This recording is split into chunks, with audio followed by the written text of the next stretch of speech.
Oh, science communication is the most important thing ever, okay? And that's kind of my big deal. My name is David Polson, and I'm the Senior Associate Director of Michigan State University's Knight Center for Environmental Journalism. What I don't like is when people tell me that science is boring or science is hard, because we deal with boring and hard every day. Politics can be boring and can be very difficult to explain. So can economics. Well, science can be difficult to explain, but we can get there. We've proven that we can tell difficult stories, so we can tell the science story just like anyone else. This is very much an experimental class, first time we've ever taught it. And so this semester we decided that there's a lot of interest across campus, across, frankly, diverse majors. We kind of start the class out with some exercises where we're focusing on what I think are just two real fundamentals of science communication. The first being engagement, because if I don't have your attention, I don't have anything. We're going nowhere with that story. And then the other is focus. So in science is so incredibly significant to understanding the world, to advancing our societies. And what I don't like is this kind of default to, yeah, science is important, good thing scientists are taking care of it. Let's let those elite scientists, those real smart people, work on these issues, and I don't have to worry about it. And I would say that science is far too important to leave only to scientists. It's something that we all have to engage in. And that's why communicators are so important. They're that interface between the science and the science consumer. That's why classes like this are important.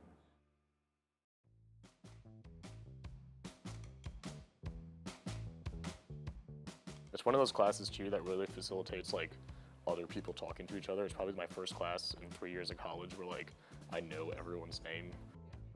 So in this class we've got all kinds of students. We've got students that are science majors, we've got students that are communication majors. I think I had a physics student, I had a statistics student, some environmental science students, and a whole bunch, real hodgepodge from across the university. And I think what was interesting to me is to watch the science students struggle with the communication aspect, because everybody seems to think that that's easy, and it's really not. It's really, really hard. It's hard to do well. And for us to have that kind of conglomerate of different talent and different students from across the university seeing each other struggle with different aspects, I think was really healthy. The class was a challenge, but it was really eye-opening and helped me kind of find a way to make things easier to talk about or explain to people. It also gets a little more to what a university should be. The root word for university, uni, is whole, one. And the whole idea behind the university is we are going to bring all these elements of knowledge from across the world together into this one place of learning. And we do that, except when we bring it all there, then we fractionate it all again. We throw all these different knowledge fields into their own colleges, into their own departments, into their own silos, and then we don't talk to each other. I really enjoyed scientific communication that was much more on the science end of things than communication, and I learned over the course of this class how my perspective might be flawed on that.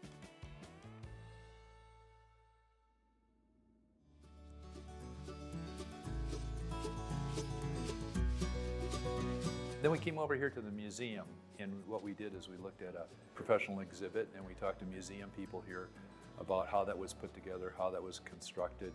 We were able to get access to at least some of the people who came up with those exhibits and talk to them. And so students here analyzed those exhibits, and then they came up with their own ideas for what a science exhibit might look like.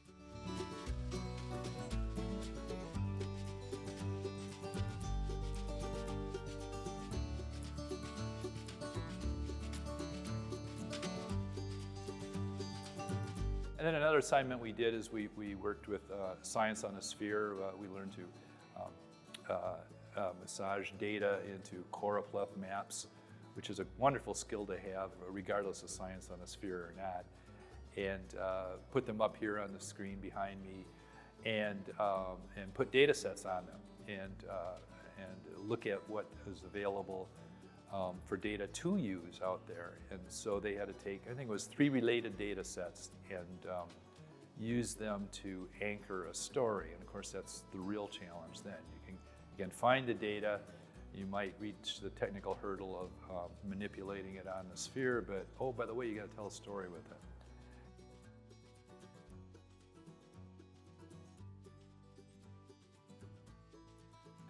One of the things that, I doubt my students will do much of, but I think was a really instructive piece was, we built TikToks to explain a scientific study, okay? And boy, if you ever see a scientific study, typically it's really, really fat, and it's really, really dense, and it's really, really boring. And if you see a TikTok, it's really, really short and fast and hopefully engaging.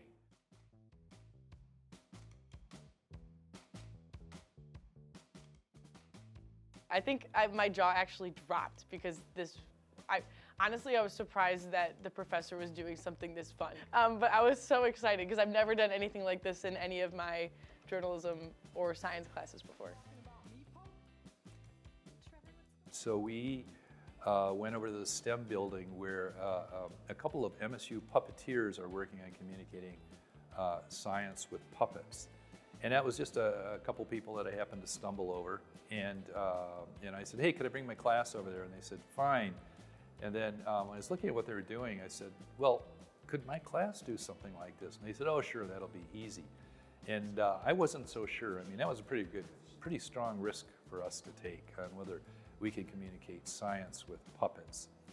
And so we went over there, and I didn't tell them what we were going to do until at the last minute. I had them working on a story, and I'm pretty much sure that they thought they were going to be working on a traditional text type story that everybody was going to contribute to. And I says, okay, we're over here, we're going to work on the story, and you can tell the story with puppets. And you wouldn't believe the jaws that dropped in that class. And I think I learned way more about the topic from doing something funny, and kind of out of the box, like a puppet show, than I would if we did read a textbook on it. But they were all game. They jumped for it, and they all began to brainstorm and talk to some of these puppeteers and asking what they could do and how they could portray the piece of the story that they were assigned to. But it was kind of interesting to me because there was one student. They were in groups of 3, and this student's other 2 partners didn't show up that day. So he was by himself, and he's trying to figure out what he could do. And I noticed that he was writing off by himself, and I went up to him and I asked him, hey, how are you handling this? What are you doing? And he says, well, my partners aren't here, so I'm not doing the puppet thing. He says, I'm writing a song. I'm writing a song about what I've been assigned. And I said, but that's not a puppet. And he says, no, it's not. And I said, and I don't care. So again, what I'm saying is it's not that platform, although different platforms attract people differently, but it's to find that common element of focus and engagement and explanation.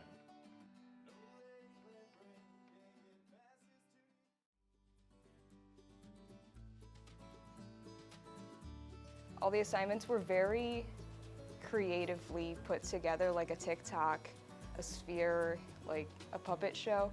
I liked that we got to play with a lot of different formats that weren't just writing. Did look at a lot of platforms. If I were to teach this class again, we'd probably look at even other different platforms. So the idea isn't not so much to teach people a specific platform. I mean, I hope that they will learn this platform, and they learn enough that they could, if they wanted to learn more, they can.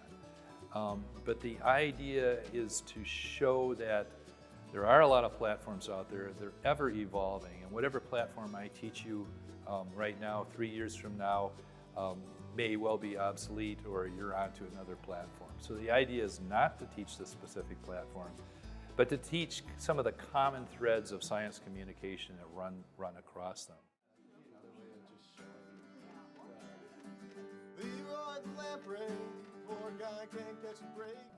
I've been a professor here at MSU for 20 years, And I have to tell you, this class grew together unlike any other that I've taught before. And if I knew why, I would like bottle that and I would do it again and again and again. So it could be just the happy chance, the different personalities that were in this class just worked well together. It could be something as simple as that. But I think maybe some of it is you know, what I told students at the beginning of this class was something along the lines of, let's just have fun. You know, let's see if we can have fun doing this stuff. Come on now! Kill all the lampreys, stack them 10 feet high. Kill all the lampreys, bake them in a pie. Kill all the lampreys, those little Kill all the lampreys, it's a fish's lake. It's been a fun community to be a part of for a semester.